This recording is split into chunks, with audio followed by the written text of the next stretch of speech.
একটি মেয়ে সময়ের পিছনে গিয়ে প্রাচীন যুগে পৌঁছে যায়। সে ভেবেছিল রেড মিট, ব্রেজড পোর্ক বিক্রি করে প্রচুর অর্থ উপার্জন করবে, কিন্তু শীঘ্রই সে জানতে পারে যে সেই যুগের লোকেরা শুয়োরের মাংস খেতে পছন্দ করে না।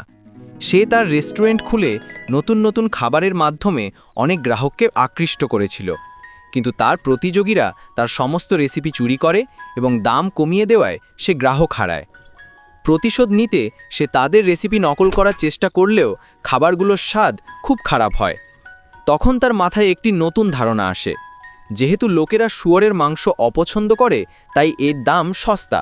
সে যদি সস্তা শুয়োরের মাংস বা পোর্ক দিয়ে নতুন খাবার তৈরি করে, তবে খরচও কম হবে এবং কেউ নকলও করতে পারবে না।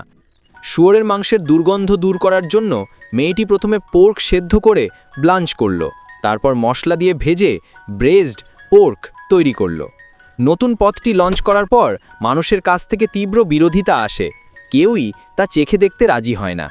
তখন মেয়েটি তার ভাইকে ধনী মহিলাদের রেস্টুরেন্টে ডেকে ব্রেজড পোর্ক চেখে দেখতে বলার জন্য বলে। মহিলারা ইতস্তত করলেও অবশেষে একজন মহিলা এক টুকরো খেয়ে এতটাই অবাক হন যে তার চোখ ঝলমল করে ওঠে।